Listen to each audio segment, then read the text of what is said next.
Hello everyone, আজ তোমাদের সাথে শেয়ার করব 18 মাসে আমার ছেলের তারকেশ্বরে চুল কাটতে গিয়ে কি হয়েছিল, আর আমার ছেলে বদমাইশি করেছিল নাকি সেখানে ভালোভাবে চুল কেটে নিয়েছিল। তো চলো ভিডিওটা শুরু করা যাক।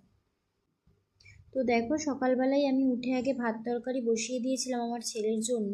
আমরা বড়রা সবাই বাইরে খেলেও ওকে তো আর বাইরে খাওয়ানো সম্ভব হয়ে উঠবে না, আর কখন পৌঁছাবো বাড়ি এসে সেটাও জানি না।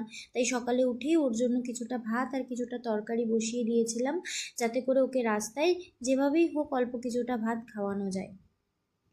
তো সকালবেলা উঠেই আমি আগে একদিকে তরকারিটা বসিয়ে দিয়েছিলাম, যেহেতু সবজিগুলো আগের দিন রাতেই কাটা ছিল তাই আর খুব একটা দেরি হয়নি। আর একটা ছোট বাটিতে করে ভাত বসিয়ে দিয়েছিলাম, যাতে করে তাড়াতাড়ি হয়ে যায়। তো তারপর ছেলেকে রেডি করানো আর সব কিছুর মাঝখানে আমি আর কোনো ক্লিপ নিতে পারিনি। তো আমরা এখানে ব্যারাকপুর স্টেশনে চলে এসেছি, যেহেতু ব্যারাকপুর আমার বাপের বাড়ি। তো ব্যারাকপুর স্টেশন থেকে আমরা শেওড়াফুলি ঘাটে গিয়ে পৌঁছে যাই, আর সেখান থেকে ফেরি করে আমরা শেওড়াফুলি পৌঁছে সেখান থেকে ট্রেন ধরে তারকেশ্বর যাব ভেবেছিলাম। তাই খুব তাড়াতাড়ি আমরা ফেরিঘাট থেকে টিকিট কেটে নিই আর তারকেশ্বর যাওয়ার উদ্দেশ্যে রওনা দিই।